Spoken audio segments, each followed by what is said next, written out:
Hello, and welcome to the Super 70 Podcast. Episode 2, Head Office. Super 70 is a podcast meant to sync to play along with the film we discussed. You don't have to, though, and you can go on listening without watching anything. I would, however, recommend that you watch the film we are discussing before listening to the Super 70 Podcast. You can download the commentary from iTunes, SoundCloud, or my website at www.thatdylandavis.com. I'm Dylan Davis. I'm going to try to do this extemporaneously as possible, just by going off of notes and walking through the film. We're going to miss a lot. Hopefully I can get to everything. If you're playing the DVD, you can select that play button now. And if you're doing the YouTube, select the 90-minute version and press play now. And it should sync, much like Wizard of Oz to Dark Side of the Moon. So Head Office opens with a commercial. It's Eddie Albert from Green Acres. And he's going to tell you that he is the CEO, president, and chairman of INC Inc. International, the company that cares about people. They manufacture everything in the world that you can imagine. And he's going to bring out his 2 steel balls, which supposedly is the first thing his company made. And he fondles these balls throughout the film. So Helms himself echoes a contemporary conservative politician in the 1980s named Jesse Helms, who made a career championing racial segregation, disenfranchisement of African Americans. He opposed women's rights. He was anti-affirmative action, anti-abortion, anti-gay. And it's probably no secret they're named the same. Now, watching Helms on TV is Bob Nixon on the left, the name of another conservative politician, and Dantley on the right, Scott Dantley, and they are Helms's yes men.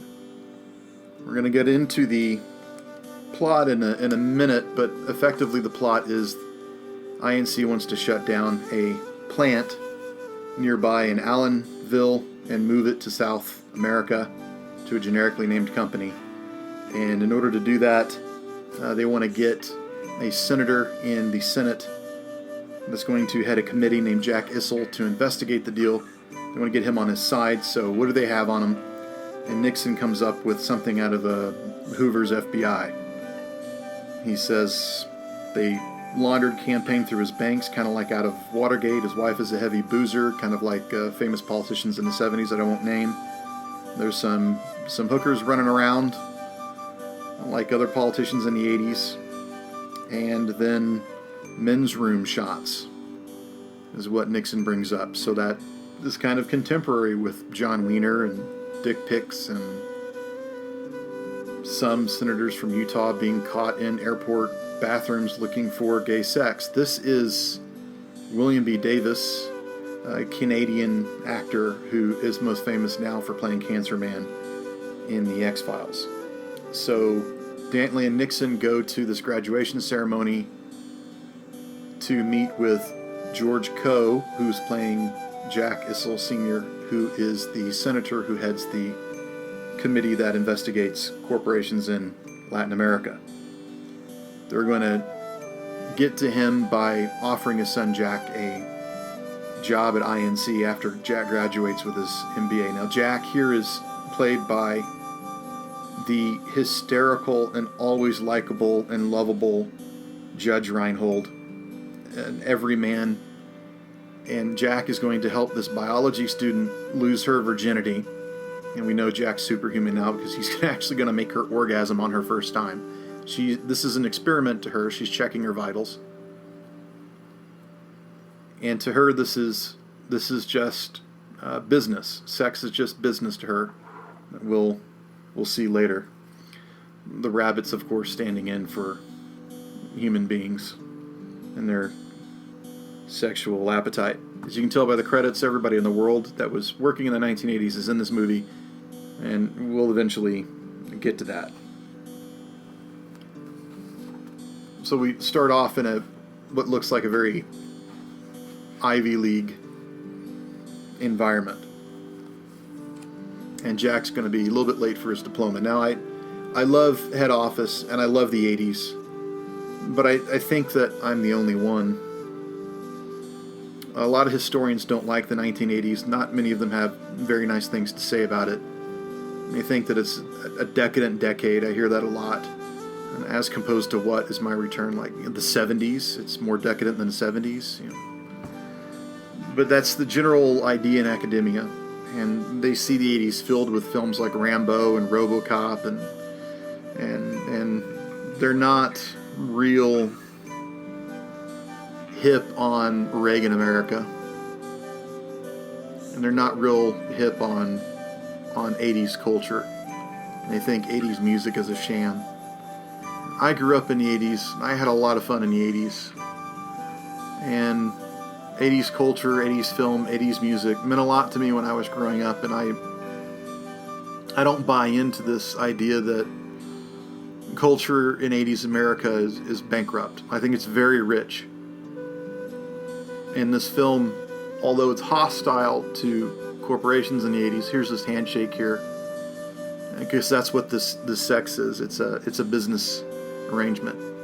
That's what sex is in the 80s. According to Head Office.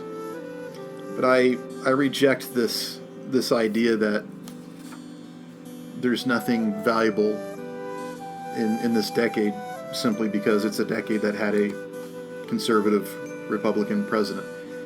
Head Office, it's kind of like Network or General Hospital or Office Space. It's got a generic name.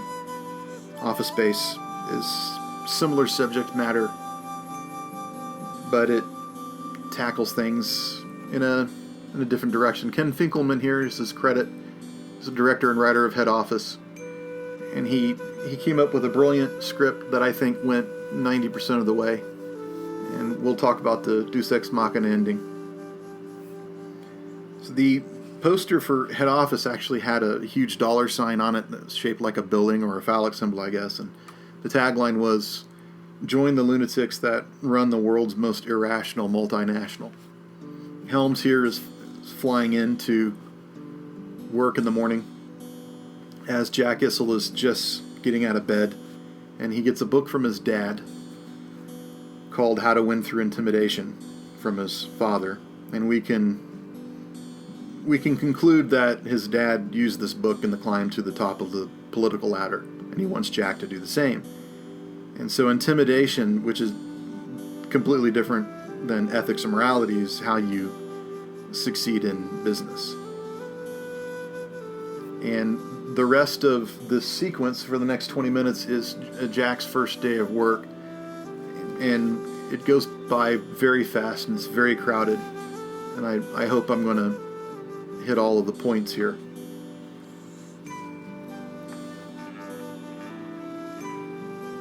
Helms says in a chopper, he says, 20 years ago I came to this town with less than $43 million in my pocket, and now I own all of this. It's almost like he's trying to pass off this, rags to riches story, which is completely bullshit. And he champions this idea with his balls in his hand and cutthroat measures and bullying tactics. This is basically intimidation, and it's as if he's read Senator Issel's book, How to Win Through Intimidation. This is kind of paralleling our first connection to fascism, where everything is fought with and won using intimidation, not ethics. And Helms' morning is completely opposite of Jack, who slaps himself to try to wake himself up. So here comes the plot, which is Frank Stedman, played by Danny DeVito, and Stedman is in charge of killing this Allenville plant that INC wants to move to the Latin American country generically named San Marcos. And he knew about the deal and dumped his stock, and then INC announced they're selling the plant early. They were going to announce it at Christmas and fire everybody, but for some reason that decision was changed. And Frank stood out as there's Don Novella as the driver there, Father Guido Sarducci, for those of us who grew up in the 80s. I understand two of them were card tricks. and Stedman stood out as the single share seller, and he's being investigated by the SEC. So INC is going to dump him. I missed the song in Jack's apartment where the song is so real, surreal.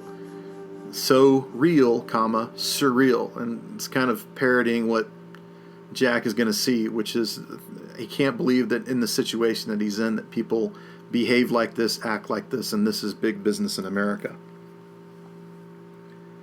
So Stedman is trying to run over the traffic. Traffic is seen as, a sort of ironic progression of society in the 80s. Traffic is horrible. After he gets dumped by his boss, Sid, on the phone, Sid is talking to Dantley right now about firing Stedman. And then Dantley puts Sid on hold so that Nixon can listen to this woman in the news talk about how she wants to talk about what stocks to buy and what stocks to sell during a thermonuclear exchange, which is crazy. Who wants to think about what GM stock is worth during a nuclear war?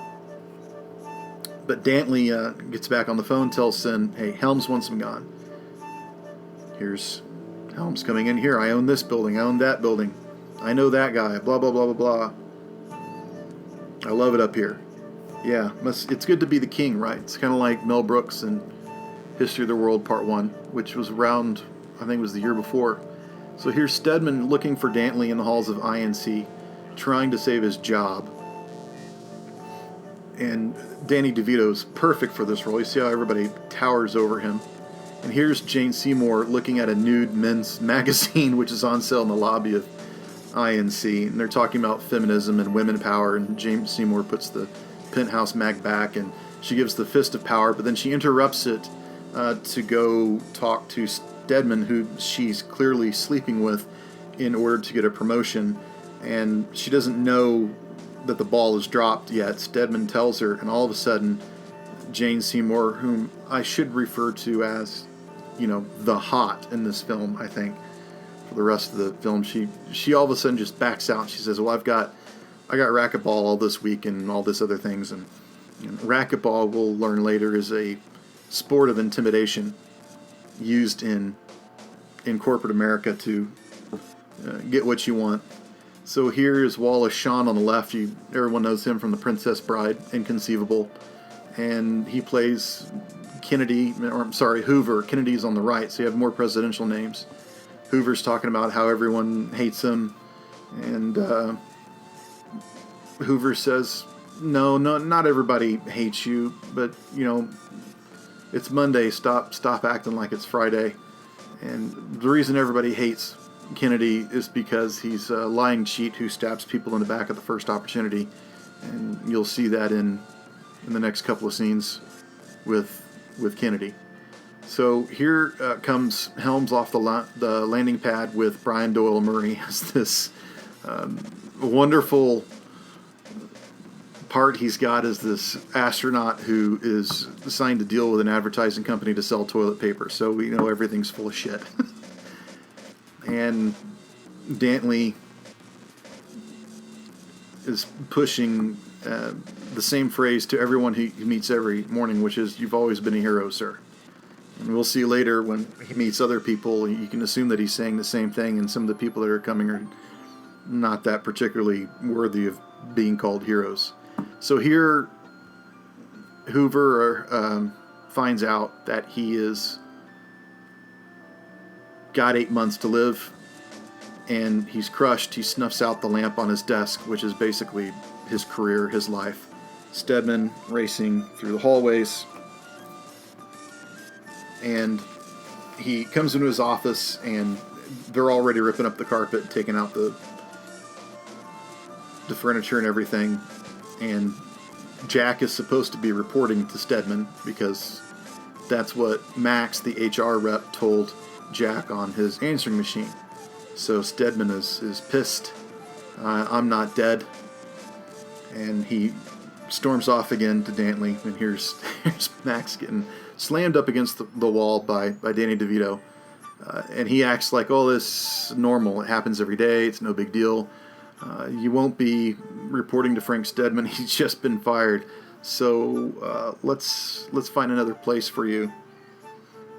And I hear you're going to be reporting to Howard Gross, who's the best PR man in the business, and we're going to go see him. So Howard Gross here is portrayed by Rick Moranis, and this is after Ghostbusters. This is after Strange Brew.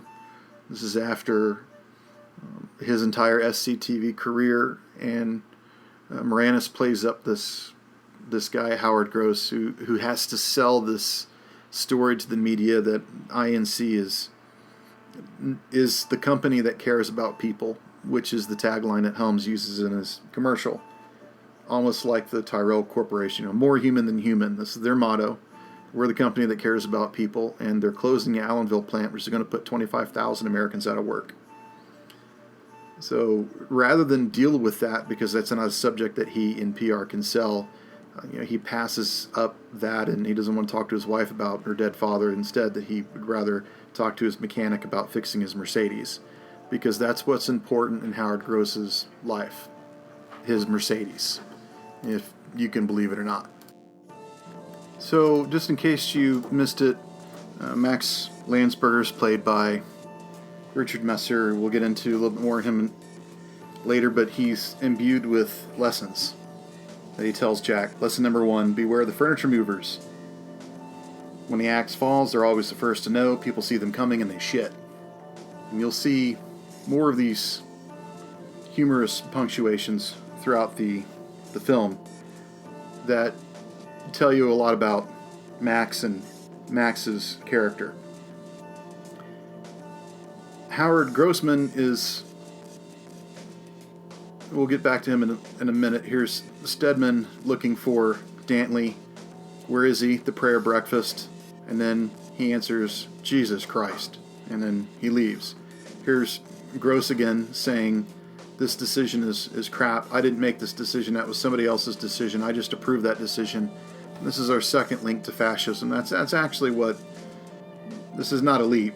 That's what Adolf Eichmann told the jury or the judges in Jerusalem when he was tried for the Holocaust. I didn't make that decision. I just approved somebody else's decision. Yes, this is my signature, but it's proving something else. So here's Max and Jack and telling Jack the next rule, which is never confront anyone and always try to get around anything that you do. And immediately Max practices this rule by going around Nixon, agreeing with everything Nixon says, not having a confrontation, and then moving on.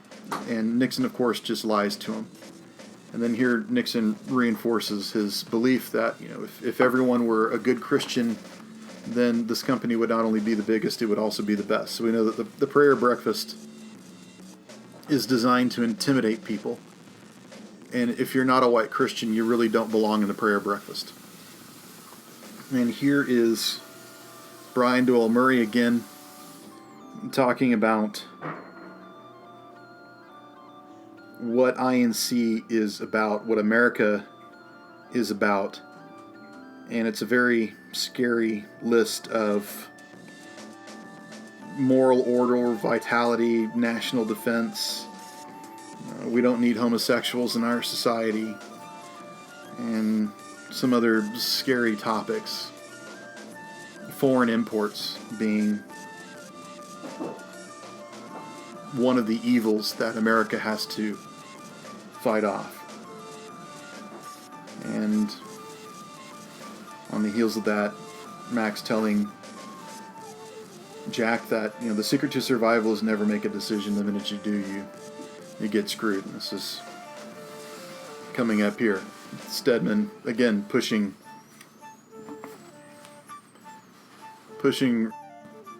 Richard Messer and Judge Reinhold out of the way. So here Max says, do you think you can be executive material? And basically that means, can you kiss ass? And on their way to Gross's office, they're effectively on their way to Gross's funeral.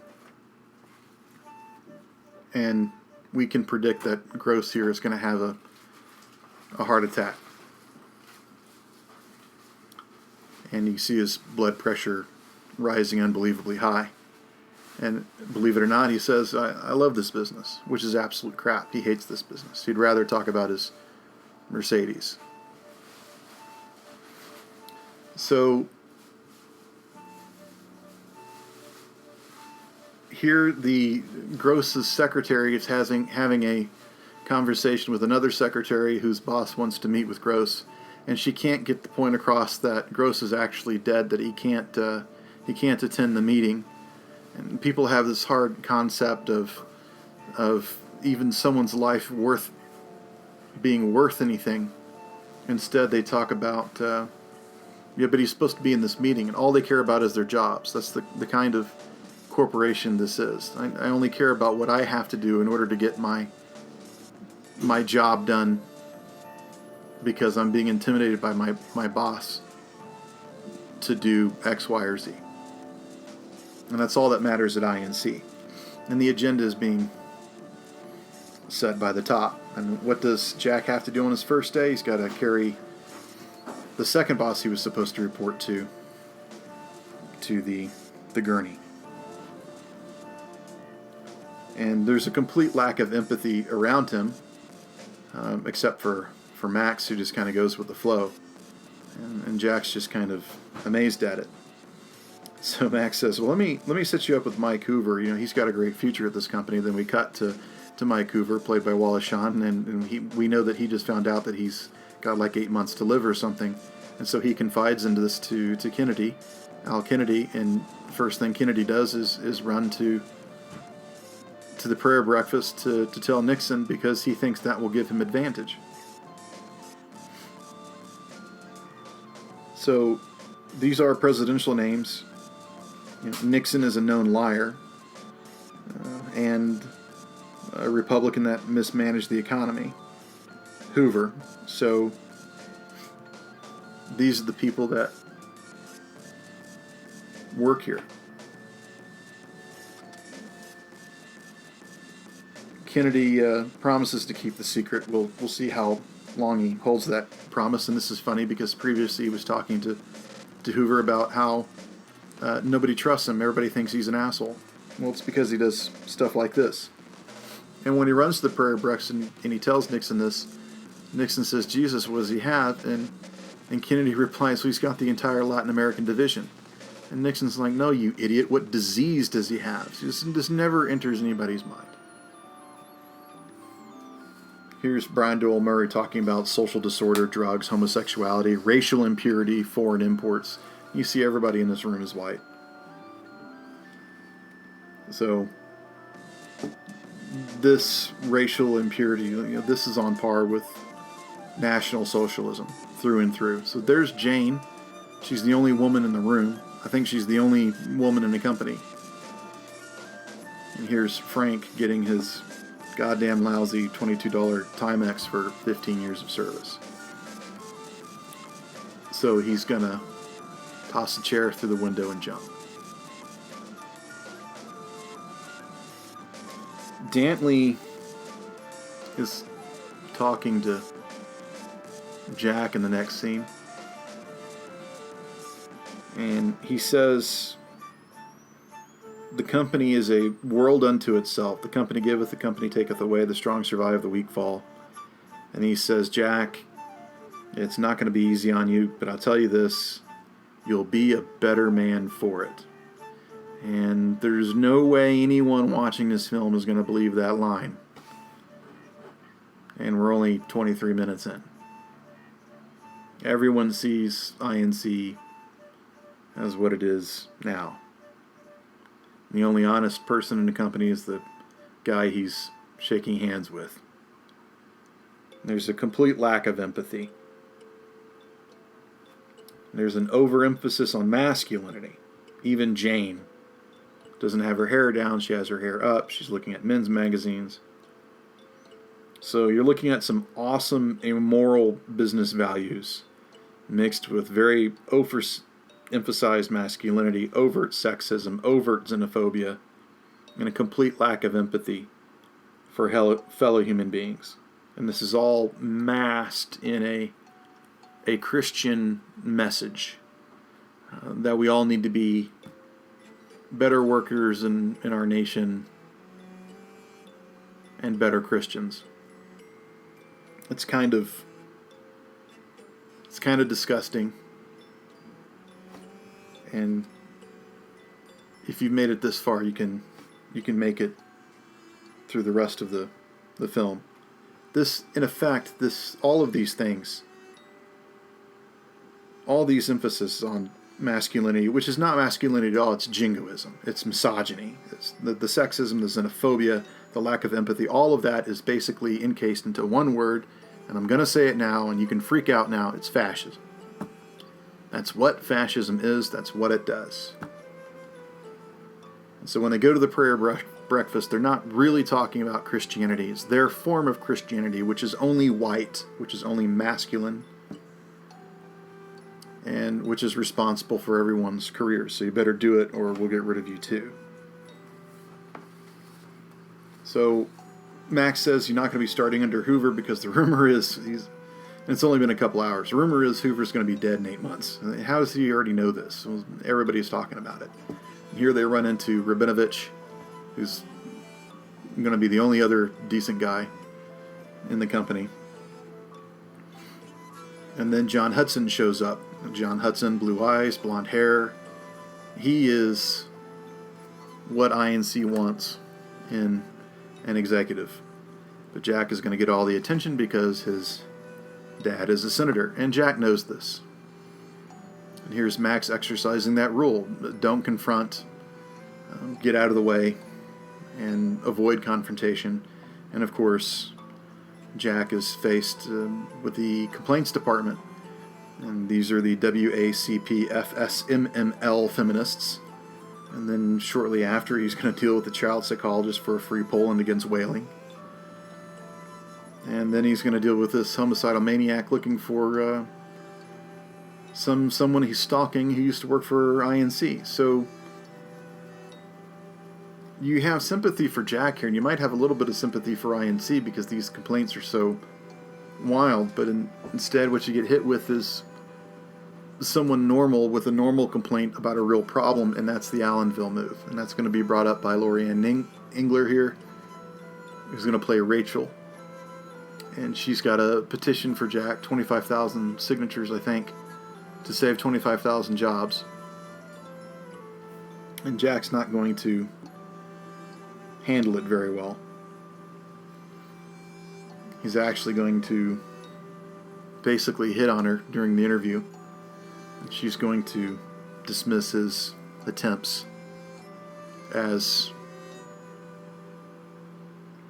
completely a sexual enterprise, which she's not entirely false, but she also dismisses him as a company man. And that's not entirely true. Jack doesn't know what the hell is going on. And one morning, he's had 3 different bosses, and he's been assaulted and almost murdered. And told, if you survive this, you'll be a better man for it. And that's crazy. It's absolutely crazy. And that goes back to the surreal, so real. This is not so real. This is a surreal environment. So the Allenville plant issue is a plot device. It's ripped from the headlines of that day, and the most famous town implosions in American history is what happened to Flint, Michigan, when General Motors staged down their production there over a period of decades.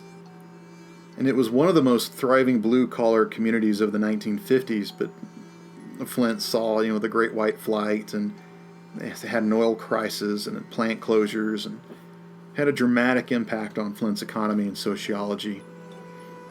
And GM was accused of moving auto plants to Latin America in the 80s, not so that they could survive, but so that they could make even more money than they were already making in Flint. And there were union problems and labor problems and things going on in other states, and it wasn't easy. Globalization, there was exorbitant overhead. All of these things were blamed. A lot of these issues were raised in Roger and Me from 1989. That's the documentary from Michael Moore that gained a lot of traction. And when I was a school teacher, I used to show that in sociology, of how a town can be killed by one employer.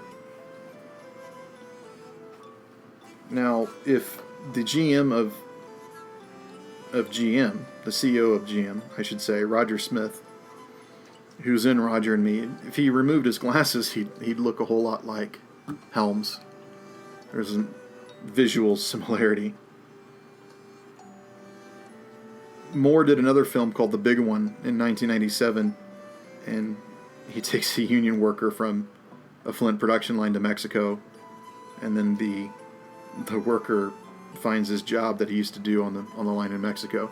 I miss that line. I love that line. You know, Judge Reinhold says, going to lunch at 12:30. So here's this huge phallus in the background here. You're going to see that phallus a lot, and it's coming out of Jane Seymour's crotch when she's lying down. This is a great scene. I love this scene. Love Jane Seymour. Love Jane Seymour in her lingerie. And if you hate everything else about this film, you simply can't take her away. So she's sleeping with Bob Nixon so that he can promote her. She's actually typing up his recommendation letter. And that is how women get ahead in this company. And it's not because of the way women are. It's because of the way men are. And the women are just using the only tools that men understand in order to get ahead, appropriately enough, in that shot. So this is the next day, and Helms brings Coach Frank Kipp to speak at the prayer breakfast. And Dantley gives his line, "You've always been a hero, Coach. 2 Super Bowl championships with all white teams is quite a feat." And the coach says, "Well, it helps to have God in the backfield." So this insinuates that God does not look kindly on those who are not white. And since they're discussing football, the coach is insinuating that God does not like African Americans. And when this was going on, Jimmy the Greek had just been dismissed from CBS for saying outrageous crap about African Americans being bred on plantations, and that's why they were physically superior to whites on the field. And it's something that was, again, it was a contemporary event that made a whole lot of sense.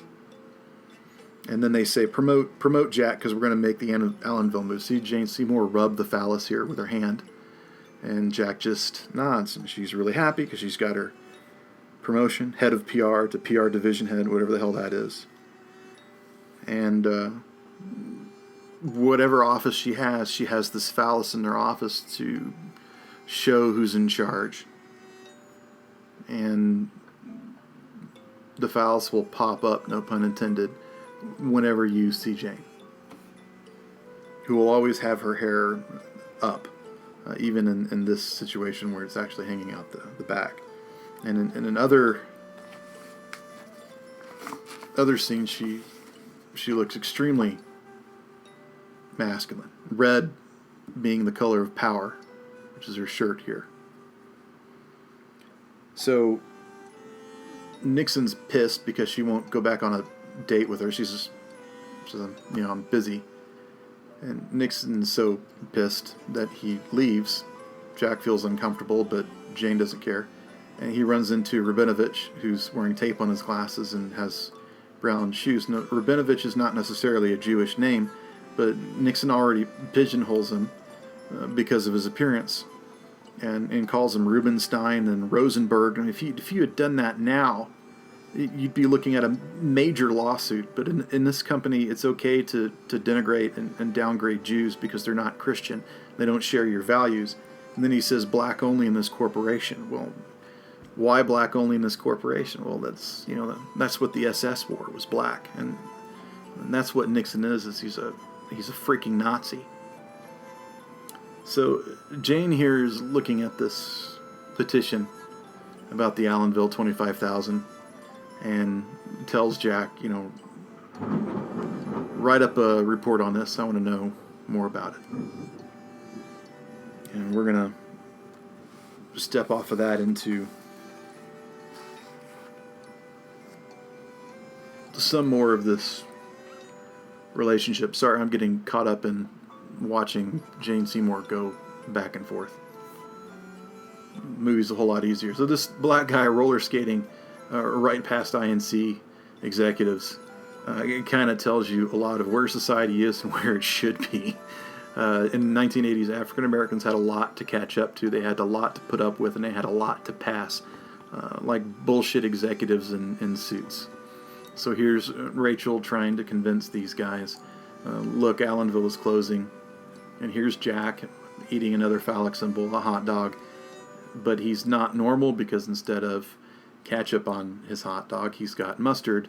And Rachel knocks him and it smears into his jacket. So we know that Jack is a little off center. No one here cares about the Allenville 25,000 because they're not in Allenville. And this guy in the background is panhandling. Obviously, he's not white, and that's kind of the vision of the movie. That's where in head office, that's where minorities belong. You know, women are relegated to secretaries and assistants in the steno pool and all of those things. So she tells him, I don't like your company, I don't like anything you stand for. And Jack says, well, that's not true. You know, I stand for some things. You know, honor, truth, great sex, and life after death with air conditioning. So it's almost like he would rather go to a comfortable heaven instead of a very hot hell. This is his own non-organized spiritual way to tell Rachel that he's not like his company, and he does have an ethical code, but he can't define it for her. So in historical terms, Jack he's like millions of people living in America, and to be honest, millions of Germans and Italians and others in fascist country who saw about them everyday evil. And even though they personally did nothing directly to equate to the evil they witnessed, they still did nothing themselves to stop it. Now, Rachel here is a revolutionary, and she wants to do something about it. And Jack is like these millions of ordinary people who see things going on, but he feels powerless to stop it. So this is a friendly racquetball game, and it's basically a game to intimidate Judge and the Jew, as I like to call it. Now, he's got the Rabinovich is the kamikaze bandana on, and Japan at the time, of course, was very racialized.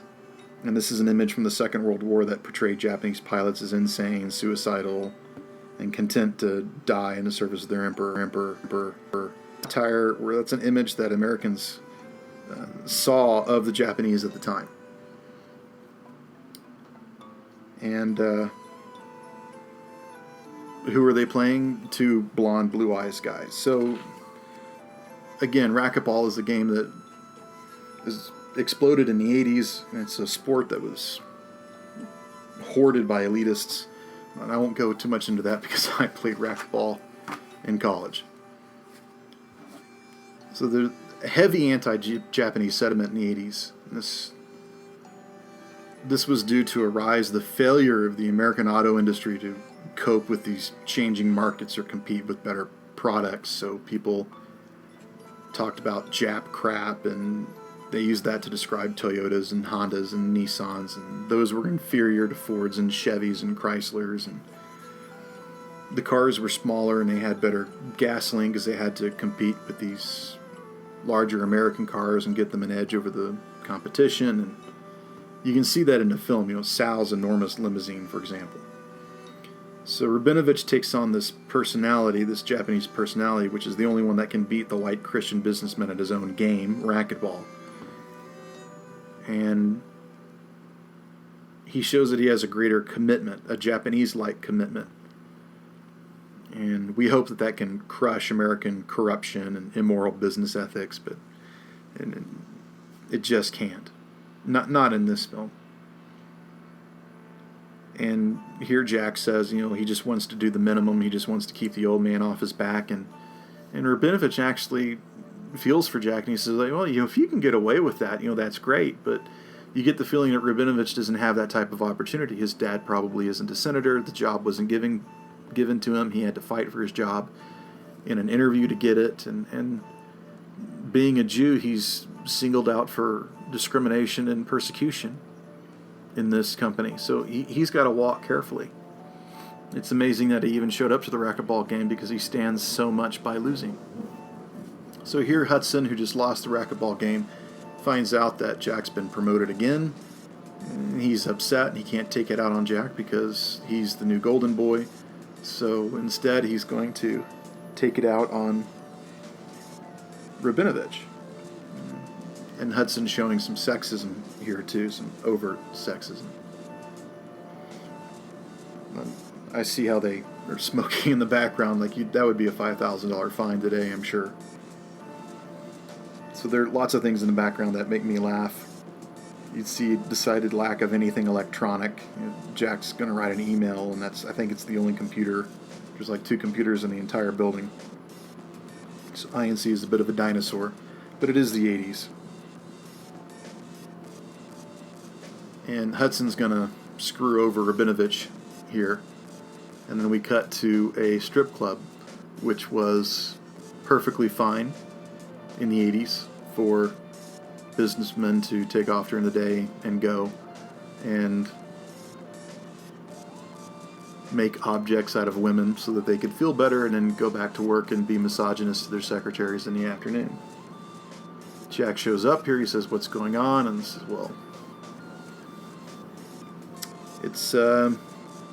it's not a good story. Basically, Hudson took Rabinovich's business card and he put it in a letter to INC clients in Saudi Arabia, and he told them that INC is not going to participate in the boycott against Israel, and the Saudis can go screw themselves."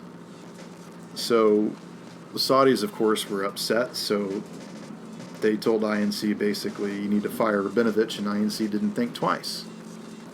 Because the issue is about money. It's not about the moral implications of what happens when corporations as large as INC join a boycott against Israel as the only Jewish country on the planet.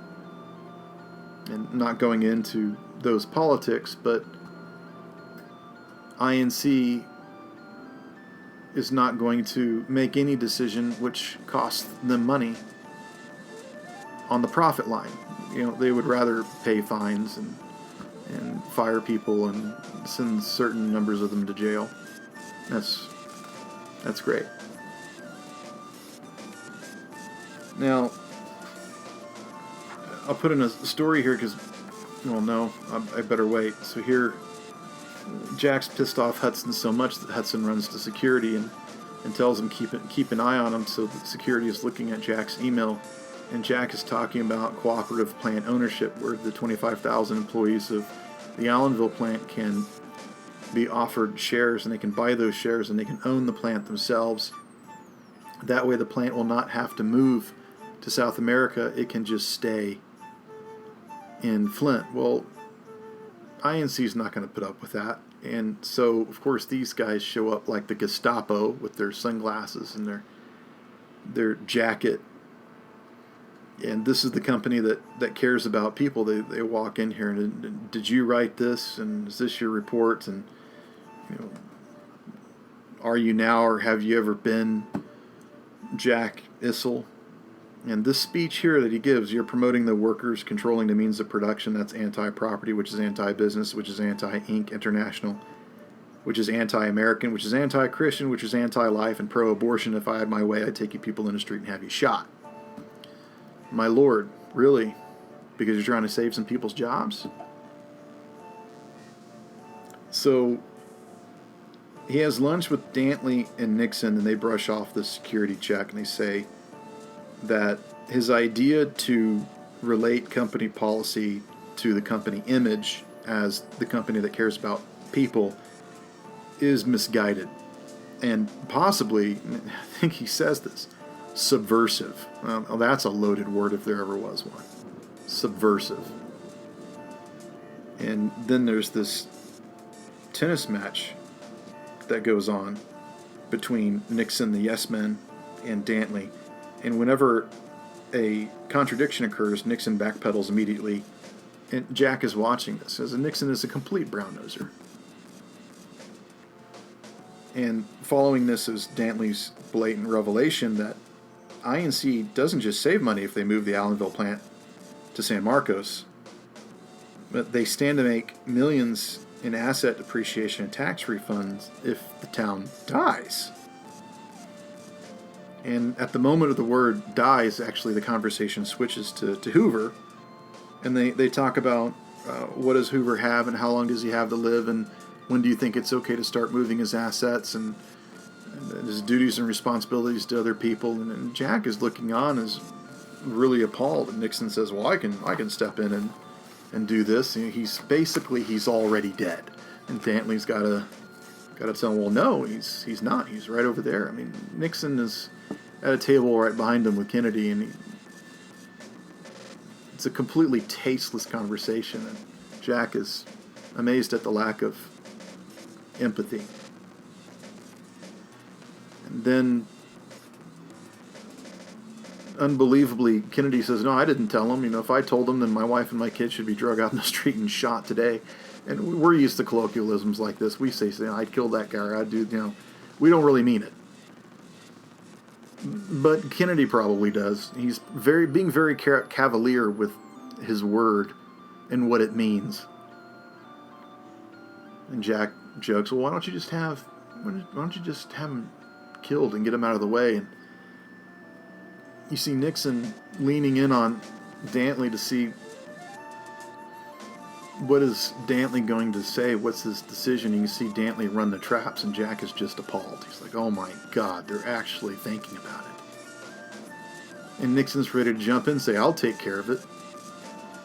But the answer is no. So here's the wonderful Jane Seymour again in lingerie, looking like $1 million in change, in gold bars of bullion, and we find out she's having an affair with Kennedy.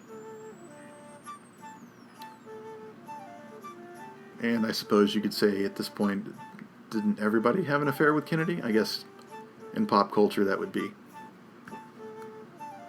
something to say. So Jane's pissed because the report about Allenville has gotten out, it's gotten around, and it's causing trouble, and she doesn't want trouble. She just wants to screw her way to the top.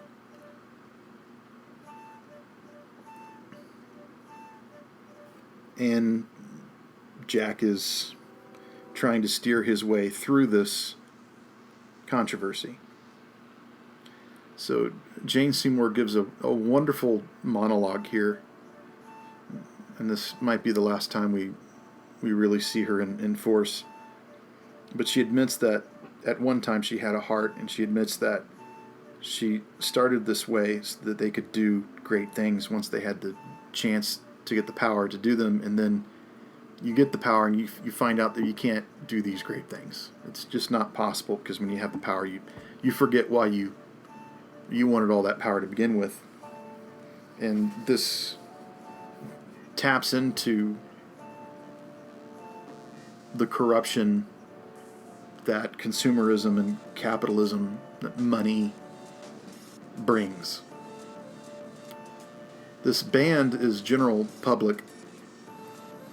They were around in the 80s, and very generically named, like Head Office, like Network, like INC Inc. International.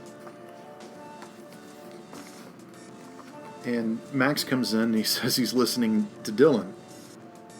So he doesn't like all this 80s stuff. Jack finds this humorous. He's still dressed a little bit more conservatively, but the wonderful thing about this scene is how Rachel shows up here with chopsticks in her hair, and her hair is frizzed. She's got these big earrings, and it's great. She looks like she's out of a Buckaroo Banzai scene. She doesn't look like someone who would know Dylan lyrics like Max necessarily, but you have the sense that she would sympathize with the things that Bob Dylan would sing about.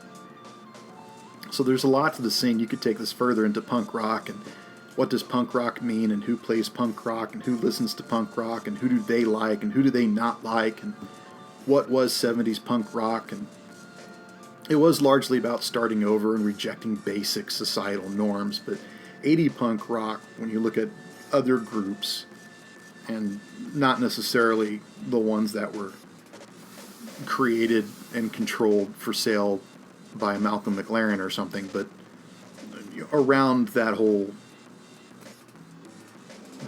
scene of Susie and the Banshees and Nina and a lot of the bands that you'll find on the Marie Antoinette soundtrack that Sofia Coppola directed and chose. The 80s punk is not the same as 70s punk, despite its success. It's largely seen as cashing in on the previous, what some people would call true punk bands, the Ramones and the Sex Pistols for sure, but even like hardcore punk bands like Flipper and things. Here's the Phallus again in Jane's apartment, and Jane's going to come over, and it is amazing. She rubs her hand up and down it. This is a PG movie, and Jack's like giving it the thumb, like he's almost like he's comparing like his tiny penis to Jane's enormous phallus. And she's heading up the company almost as fast as he is.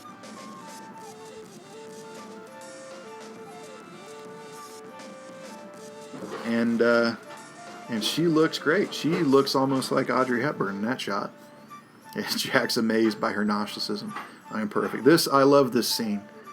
I love this scene with Max saying this Aboriginal tribe is sitting on a lot of oil. They want to buy some of our jet fighters, and they want to roll them down the hill and crash into other jet fighters that are another tribe that we're selling money to. So it's a funny scene. But it underlines that INC is complicit in racial exploitation. They're abusing the lowest rung of the third world in these photographs, and rather than not make the deal, rather than have conversations with these tribes about responsibly using their oil wealth to create social or civil services that would benefit them as a community, maybe the INC is just stealing from these tribes because they don't know how the modern world operates, and that's just fine with INC. In fact, INC would probably label any social or civil services as communist. And then, amazingly, things move into Don King, who's the only black guy in his corporation, and he's playing himself. And Don King has had a mixed reputation then, just as he does now. He's fought off several litigation cases from a lot of the boxers he used to promote. I'm not talking about small boxes either, like Muhammad Ali, Larry Holmes, Tim Witherspoon, Mike Tyson, Lennox Lewis. And everyone ignores Don King until he says the word money. And then all of a sudden, let's listen to what the black guy has to say. It's the only reason why they're paying attention to him. I'll get back to Don King, I think, in a minute, but I want to get to this next scene, which is absolutely hysterical. With Helms, INC owns the phone companies, and Helms is going through individual files to see who has and who has not paid their phone bill. And Jack is amazed at this. Like, doesn't he have better things to do? Seriously, this is crazy. And he says, why is he doing this? And Richard Masur has the greatest line in the film. He feels it keeps him in touch with the people. I cannot get through this movie without laughing at that. Sometimes I've had to pause it so I can finish laughing. Helms is the farthest from the people as to be completely unassociated with anything normal Americans do or think on a daily basis. He's so wealthy that it's led him to like a megalomania that's induced him to living a life not just a wealthy American, but more like a fascist dictator. He's an autocrat here, and he decides who lives, who dies, who works, who doesn't, who gets promoted, who gets fired, what African tribes get fighter jets, and ultimately who gets their phone line disconnected. This is crazy. And of course, someone's got to go down and talk about the Allenville deal, so he rolls his balls on the table. And who gets his balls? Who do you think? Drum roll, please. That's right. And they go to Jack and Max. So,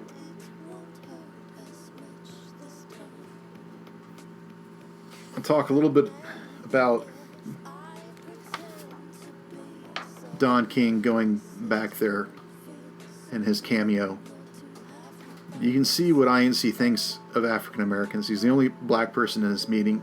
Seemingly, he's the only black person at INC, with the exception of the janitors and the Aboriginals that are in Max's poster. So, INC's racial theory does not provide room for non-whites or Jews. And we saw Jane in the meeting in a previous scene, but she's not in this scene, so maybe she can get into the prayer breakfast, but she can't get into higher order meetings. So anyway, the entire reason of this scene, or the entire purpose of this scene, is someone's got to go down to the Allenville plant because the workers are striking. And someone's got to go down there and tell the cameras our side of the story, because we don't want only the unions and the workers to have the story of them losing their jobs, and they want two sides of the story. So Jack says, what is our side of the story? And Max says, we're losing money hand over fist. And that's not true. No, but that is our side of the story. You know, it gives them another lesson. So there are no truths, only stories. And they're on their way to Allenville in this giant gas-guzzling American limo. And Max gets high with Jack. And Jack says, is there something wrong with what we do, you know, making hair removal cream and nuclear warheads? And Max says, no, because you would have to be high in order to think that that's normal. Of course it's not normal. And in a gag that's going to be repeated later, Don Novello, who plays Sal the driver, Father Guido Sarducci, he continually misses the exit to Allenville plant. Max and Jack don't really care because they're high and the fumes might be affecting Sal. But as this goes on, it kind of becomes a metaphor for Jack and Max and everyone else that works at INC. So as much as you want to get off the crazy train, you just can't. It doesn't matter what you do. Tell the driver, don't tell the driver. Just forget about trying to jump off the exit and just accept that you're going somewhere where you're not supposed to be going. And they really should not be going to the Allenville plant, because all hell breaks loose. The car is stopped by these very upset laid-off plant workers. And the car is eventually destroyed. Max is separated from Jack, and Max tells him, don't say anything. You're not in the state to say anything. And Jack sort of forgets not who he is, but the purpose of why he's there. And we are led to believe, because they just supposedly smoked a whole bag of weed, that the inner nature of the human thought process comes out, and it's more logical and makes more sense. I guess because of THC. And the truth is, as Jack tells the press corps, INC, or any corporation, does not have any responsibility to any of its workers. The only responsibility they have is to itself, to its profits, in order to survive in the marketplace. And that's it. There is no other consideration. Maximize profits and survive. That's the only thing a company cares about. And this is the cold, hard truth. And if you look at what's been going on in the oil patch the past 12 to 18 months, you will see that this is entirely true. There are millions of people out of work around the world right now because they are trying to maximize profits in order to survive. There are hundreds of thousands of people out of work in the state of Texas, in the province of Alberta, because corporations need profits or nobody gets paid. And unbelievably enough, when Jack says this, Helms gets upset. Like, how dare you tell the media that as a company we need to make money? Don't tell the media that. That sounds selfish. That sounds, objectivist in the Ayn Rand sense of the word. You can't tell them that. And then in the next scene, of course, he says, fire the commie bastard. Just get him out of my company. That's hysterical. He just talked about how free enterprise works on a profit-based system, which is von Hayek almost. Definitely Adam Smithian, and then he basically calls him a Marxist. It's completely crazy. Jack's dad disowned him. The workers destroying the limo really reminds me of the Battle of Seattle. I assume that's a car factory, Allenville. The Battle of Seattle, you had these employees at Boeing, supposedly, and even employees at Starbucks. They went out to protest the WTO conference. I think it was in 1999. They destroyed half of downtown Seattle, and they protested against world trade. Well, most of what Boeing does is world trade. They sell their jets to foreign companies overseas, and you're protesting global trade. And the employees of Starbucks, like, oh my God, if you didn't have global trade, Starbucks wouldn't have their beans. They wouldn't have these jobs. If you don't like to work at Starbucks because of the global outlook of the company, then don't work at Starbucks. There are other places to work. With Boeing, I'm pretty sure you'll be making 10 or 15 times more than somebody who works at Starbucks, so it's a little bit different of a situation. The line workers and counter workers, I'm sure, are paid in vastly different scales. So Allenville itself, of course, Sal's pissed off because his car is his mode of life, and it's just been destroyed. And Sal is not an executive INC. He's just a driver. He's a Latino driver trying to earn a buck, and they just destroyed it. It's kind of the whole point of that previous conversation. But Allenville kind of reminds me of Allentown, the song by Billy Joel. It's sort of a similar situation. Allentown was a steel town, and eventually steel just became so low on the need scale, production fell and everything, that Billy Joel wrote a song about how Allentown slid down the tubes, much like Flint. It was on his Nylon Curtain album, and that came out in 1982. Pressure was a big song, if you remember that song, and that hit number 20, and then Allentown came that following fall in November, and it hit number 17 on the Billboard charts. So the result of sending Jack to tell INC's side of the story, it's a complete disaster. Helms actually says, just kill the bastard, and Dantley Nixon said, you can't do that. It's the post-Watergate 80s. You can't do that. He says, get him out. And he says, I'd have him out on the street before you could say Henry Ford. Well, that's interesting. Henry Ford was a famous anti-Semite, and he wrote a lot of books. One of them was called The International Jew, The World's Foremost Problem. He also published The Protocols of the Elders of Zion in English. And Adolf Hitler actually had these books published in German in Germany. And there were some Henry Ford tracts that were handed out to students in the public school system in Germany. So if Helms is likening himself to Henry Ford, that's one of the reasons why, considering he doesn't want any Jews in his prayer breakfast. So Rachel sees that Jack is willing to put his money where his mouth is. He's not the company man that she thought he was, so she goes ahead and sleeps with him.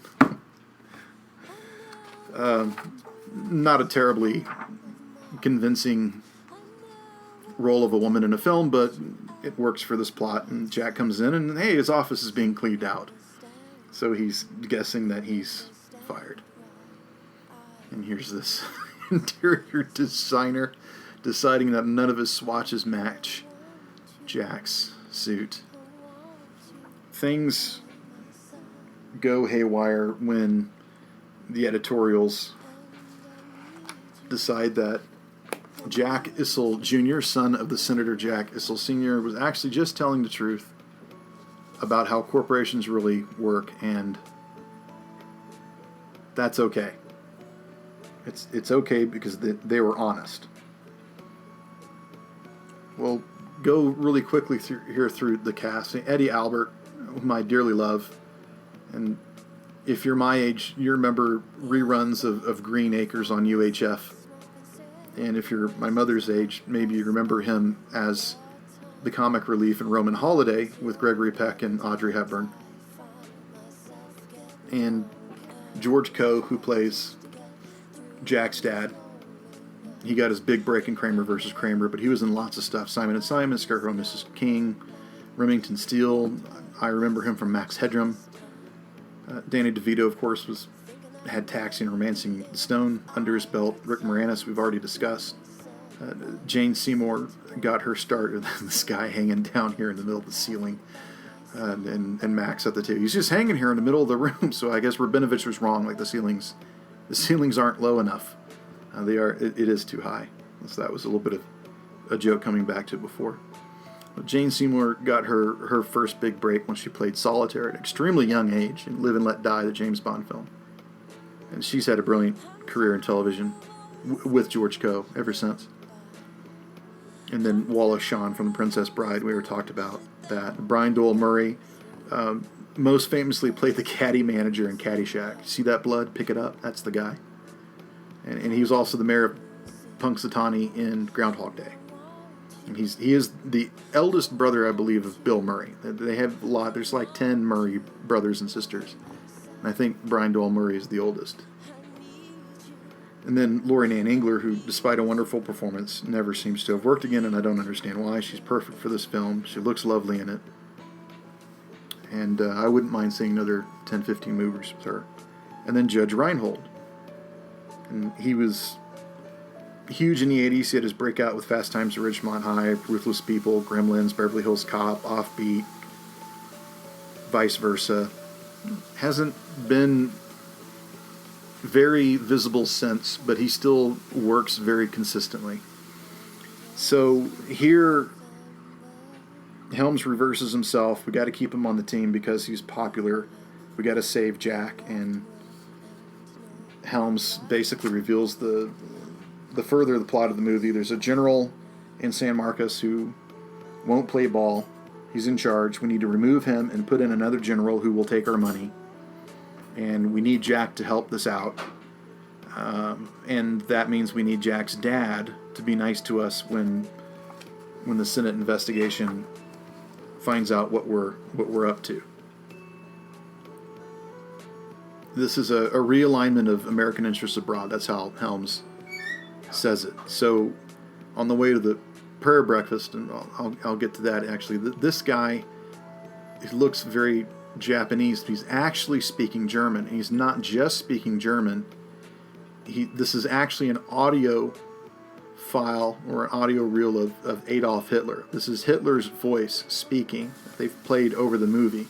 Nobody understands what this guy is saying. Look how intent they are when they're looking at him as if they're picking up every word, and it's very, very important what he's saying. And Max says, well, I don't listen to these guys anyway. No kidding. And then here comes this unbelievable Mussolini roll of the arms as if he's Benito on the balcony in 1935 or whatever, and everybody claps after his speech about genocide or whatever the hell it is that he was saying.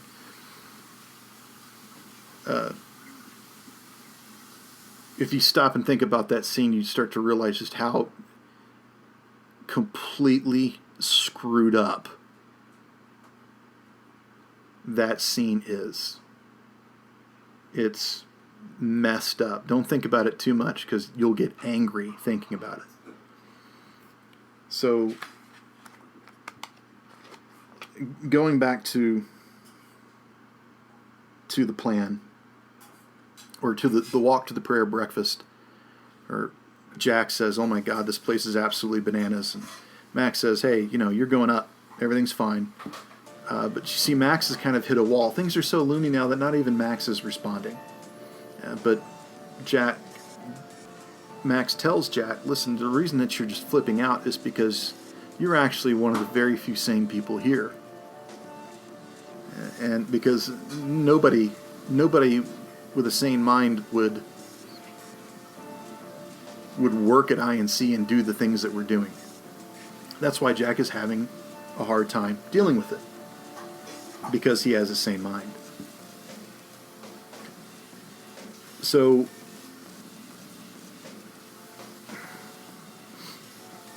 in that same conversation, Jack says, and here, of course, Jack is going to find out that Rachel is Helms' daughter, and he's going to be upset with it, but don't worry, they'll get through it.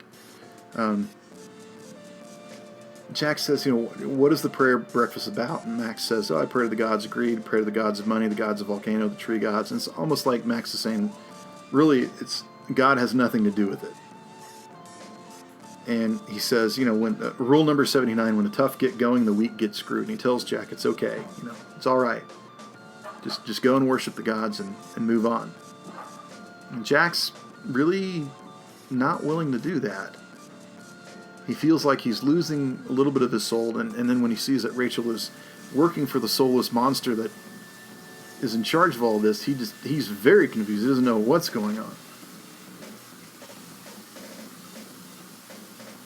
So INC is basically like a temple. Now,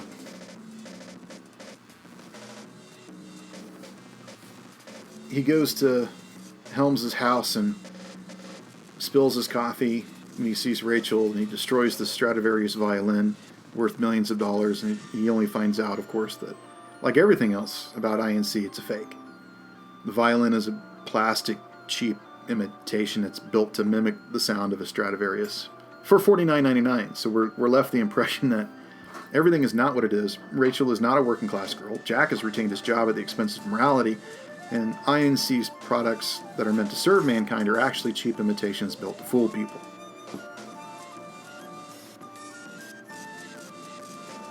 So if you look at the books on the shelf in the background, a professor of mine, Dr. John Zophi at the University of Houston Clear Lake, he told me that he went to Chartwell, which is Winston Churchill's home in England, and he said that Churchill had books in cases from floor to ceiling in almost every room, and when a guide turned her back, he pulled a book off to see if it had been cracked, and he said it had been. It was well read, and he did another random inspection in another room, and so that one was an expensive leather volume, and that was well read too. So he was under the belief that Churchill had actually read all the books that were in the study. And I always wonder when I see things like that in this film, did Helms actually read those books? Is Helms a reader? What's on that bookshelf? Henry Ford? Possibly. Why is he in the bathrobe? I can't figure that out. So,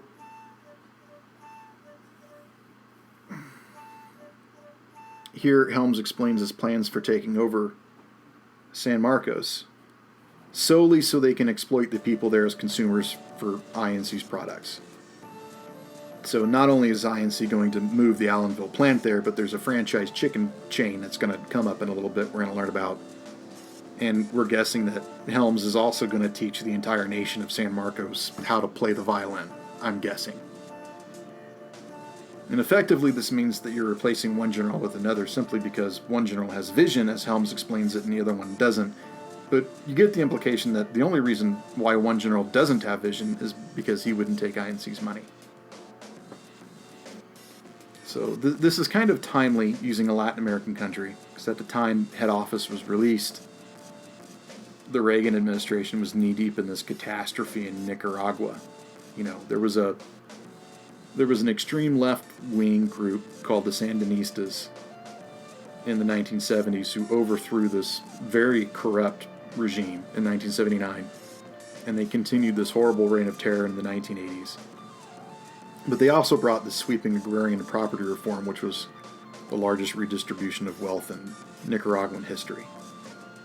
This was followed by like literacy campaigns, healthcare campaigns, education initiatives, and a lot of people like that, not the fact that they were basically assassins and murderers. So along the border with Honduras, there were counter-revolutionary groups that were coalescing together, and these were effectively called the Contras. And when Reagan became president, he canceled aid to the Sandinistas, and later the same year he authorized the CIA to give aid to the Contras. And soon the Contras were assassinating Sandinista officials. They're planting mines in the country's harbor, and they're blocking foreign aid, and it was becoming more and more expensive. And Congress stepped in and said, "No, you can't give aid to the Contras. We won't allow it." And this became a very expensive covert war. George Cryle, in his book Charlie Wilson's War, talks about how, in comparison to the Afghani war, it was unbelievably expensive and unbelievably expensive in the terms of resources, the number of agents that were involved in it, and the amount of activity that was involved in the Nicaraguan effort paled. The Afghani effort paled in comparison to it. And there was a scandal that broke out later where it was proven that Reagan appointees violated U.S. laws to sell arms to Iran, with the byproduct of Iran would free these American hostages that were being held in Beirut by Hamas. And the money from that exchange was funneled to Nicaragua, to the Contras. This is after Congress banned it. So and Colonel Oliver North, who hadn't worn a uniform in years, he was involved in all of this. And it became a huge deal. So this is kind of timely, this intrusion into Latin American society, Latin American government, interfering in another nation's politics is timely for this. So here's the runway, and these models are coming out with machine guns and sniper rifles and SPAS 12 tactical assault rifles with foldable stocks,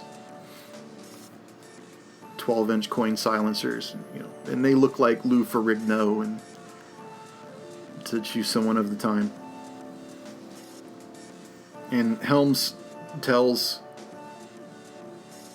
Jack to take this suitcase to this Latin American general, and we're gonna make a deal with him. And Jack finds out effectively that it's a coup, and he takes Rachel with him. The consulate for San Marcos is actually in the INC building. Don't tell me that's not a conflict of interest. And then there's this amazing scene here with Dantley and Helms and Jack, and it's getting quite disgusting. Dantley says, well, if only the government had the guns to stop the rebels, because that stops every military conflict.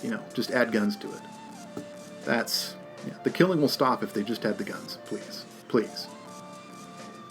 And they call the rebels Marxists, which might be true, but they're not the murderers that INC is painting them to be. And Helms and Dantley burst out with his ultra-patriotic nonsense statement. They say that San Marcos is denying INC's Mr. Chicken fast food chain entry into their country, and Dantley says, I sure as hell don't want some made in Moscow Mr. Cabbage roll shoved down my throat against my will. This is crazy. This goes back to, patriotism becoming the refuge of cowards. That's relived here. And there's ultra-nationalism going on here.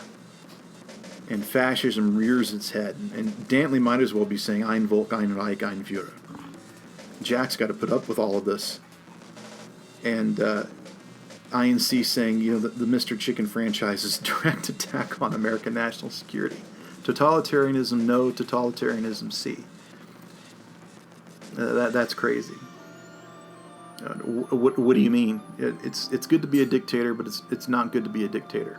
So here Jack finds it's a straight cash payoff, just like how he described him getting into INC with his dad earlier. And Jack delivers the money to this junta general that's going to throw the coup. And he realizes the problem. And he tries to get out of there as fast as he can. But everything is sabotaged when they find Rachel with a camera taking pictures. So, in the world of Latin American military juntas, well, you just shoot them. So Rachel knees this guy in the balls. So there's a rejection of masculinity there. And they're trying to get out of the room. And Jack's not going to hand over $2 million in cash to a foreign government that he could go to jail for. So he keeps the briefcase when he figures out that he's looking at 30 years if he's caught doing this. And this general behind Helms here, doesn't he look like Tony Montana? The first guy looked like Pancho Villa, so I guess it's okay. So then there's another amazing conversation, which is even more offending than the one that you had at the dinner table. And Helms says, we're all good. We've made a deal with the guy running the show. We're not going to throw a coup and pay off this junta. And then Dantley says, quote, "We're dealing with a race of people who just don't put the same price on life as we do. It's always good to show these people how far you're willing to go. It makes them nervous and gives us a negotiating leverage." This sounds like Nixon trying to justify carpet bombing villages in North Vietnam to me. That's disgusting. And Jack and Rachel are traumatized because they were almost killed. And then Jack just instantly, he just can't take anymore, can't be apathetic anymore. He can't be one of the millions that don't do anything anymore. He's not going to play along with this. He's going to do the right thing. He's going to take a stand, however little the stand is, no matter what the cost to him is. And he says to Helms, you just want to buy yourself a country like a stolen TV set, and then you launder the goods through something you call foreign policy. My God, America's a democracy. We're not some international fried chicken chain. And he punches Dantley, grabs the money, flees the room with Rachel. And I love this here, where he can't open the door. She kicks it open. So she's got the strength in the relationship. And intruder. Who's the intruder? Really? Is Jack the intruder? He's trying to escape. So that's INC labeling people so it's easier to take care of them. It's a fire exit. He's not an intruder. Come on. And here the Gestapo is after them. And that's what they are. Coming out of here like men in black.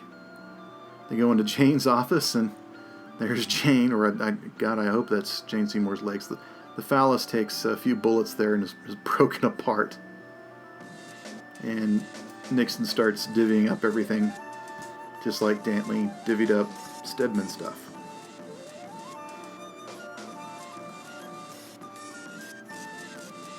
So, on the run here, Max, who's clearly lost his mind, helps out Jack very little. We'll get to that, but first, Lori Nan Engler throws away Judge Reinhold's gun because violence escalates and escalates and escalates. Just like, if the government had the guns, the killing will stop. And then there's this inadvertent upskirt here, which you tend to notice when you're 11, 12 years old. She runs out. Jack follows because who knows the way out of the situation? Not the man. Man has no clue. The woman knows the way out of the situation. And here's some major symbolism for you. They go into this storage area, which for some strange reason is high in the building, but we'll just get past that plot device. And these are INC's ball bearings being stored for some reason in this building. Jack uses this water hose, which is what the racists were using against the African Americans in the 1960s in order to control them. And he's using it on the Gestapo. There's a little bit of symbolism there. He's driving this forklift, a Japanese forklift, fleeing the Gestapo, using the ball bearings. They slip on the ball bearings. They can't get traction. And then he drives the forklift to the window. He and Rachel jump off, and the forklift absolutely crushes the limo, which seems like a funny gag. But now, of course, we see the Japanese forklift crushing the American car. That's symbolism for you, right there. Max helping Jack out the little that he can. He's not going to join the revolution, but he's not going to stand in the way, of course. Gets rid of the dogs. A little bit of diversion.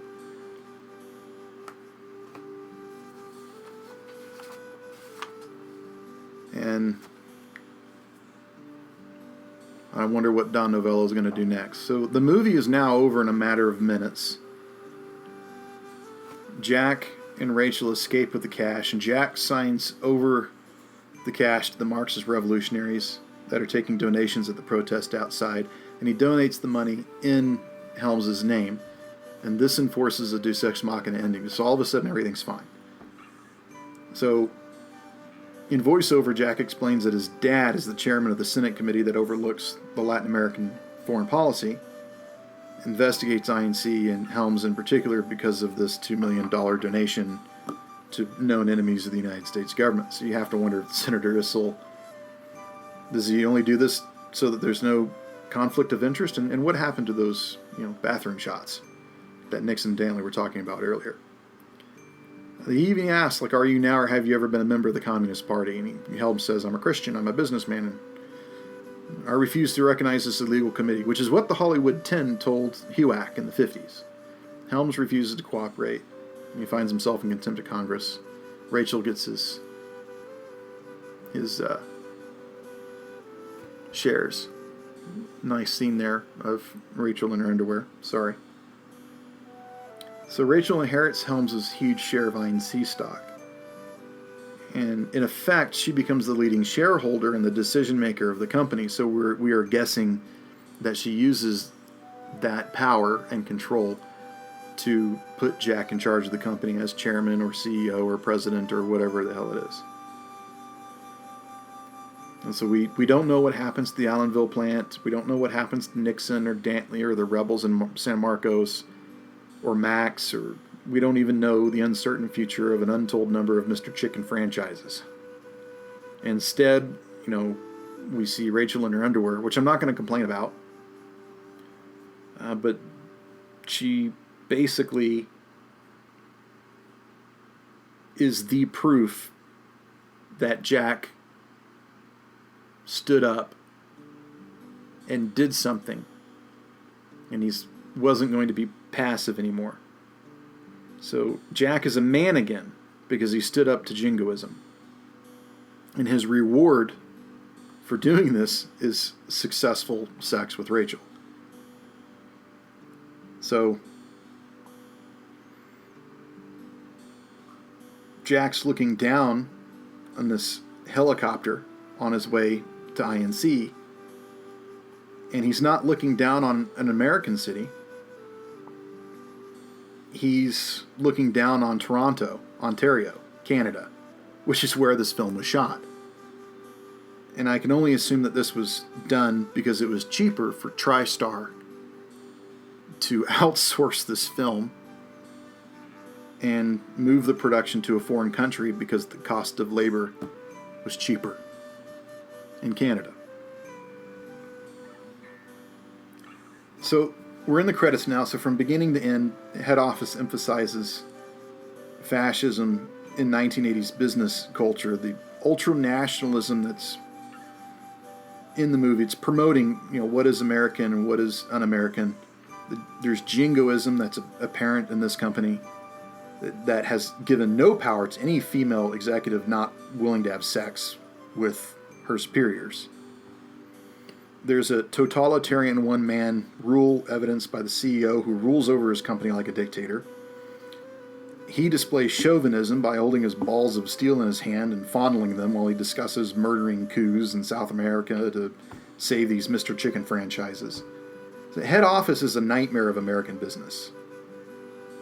And the film operates on the popular phrase that if you don't get people to laugh while discussing a serious topic, they're going to kill you. Ken Finkleman created a very unique film here. And it's not perfect like Blade Runner. It's not perfect.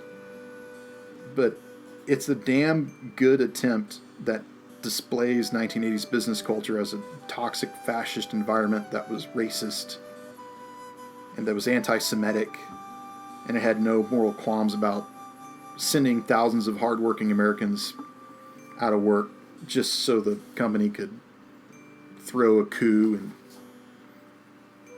murder whoever they want. Presumably thousands of more people, all in the name of making a profit off of internationally franchised fried chicken.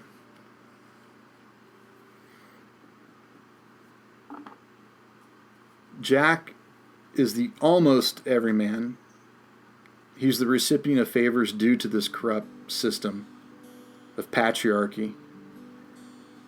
But he had a latent hatred of everything that his father stood for, however deep down it seemed to be. It reared his head and saved the day, and it became clear that he could not stand aside and let this go on. He could not let INC destroy the lives for profit and murder at will. So Jack fought the Holocaust that supposedly would have happened in the fictional country of San Marcos. He fought fascism, and he won. And he proved that you didn't have to be an ultranationalist, sexist, racist in order to score with the boss's daughter.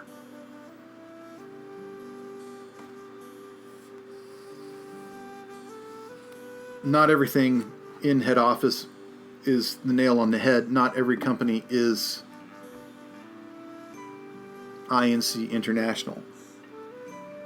Companies didn't start being corrupt in the 1980s, and they didn't stop being corrupt in the 1980s. And not every company behaved like INC. There's this conception that every company in the 80s was like this, and that's simply not the case. But it was a problem, and Americans, as they saw these problems, felt more and more uncomfortable with these problems in corporate society. Unfortunately, head office bombed at the box office, and because it's a comedy, it's lost in a shuffle of films. Lots of academians and film critics hate comedies, and of course Hollywood will take the money, but they're not really fans either. I mean, when was the last time a comedy won an Academy Award? When was the last time a comedy was nominated for an Academy Award? Cue the crickets. I love Head Office for a number of reasons. First, it's a great comedy with great lines from a lot of funny people. Secondly, I was raised in a sarcastic house, and I found these jaded assumptions, even as a youngster, I found them amusing. And as I grew older, I saw into the deeper meanings in Head Office about corporations and morality and ethics. And there's not too much more to it than that. Now keep in mind, though, this is it's just a movie. In the end, these are all just movies. And everyone thinks there's a lot of Kinleys out there, but there's a lot of Judge Reinholds too. And I've never met anyone who saw Head Office Though I watched it endlessly on HBO and on videotape, I've probably seen it 100 times. And in the end, it's just as much of a failure now as when it was released, and that's really too bad. I think this is a great film, despite its being thrown together at the end.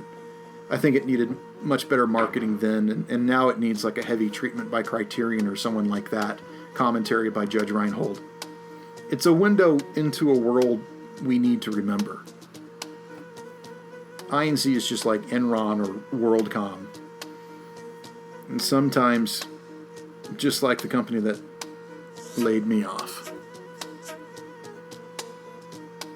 We can learn from head office while we laugh. And how often can we do that in cinema? Not too often. Most comedies now are dick and fart jokes. And there's not much more than that. Make you laugh and grab the cash. Not head office. It's not absurd. Before I part, I'd like to thank J.W. Maxey for letting me use his essay, Judge Reinhold Fights Fascism, from his book, The Shattered Mirror and Other Papers on History and Film, which is available on Amazon.com.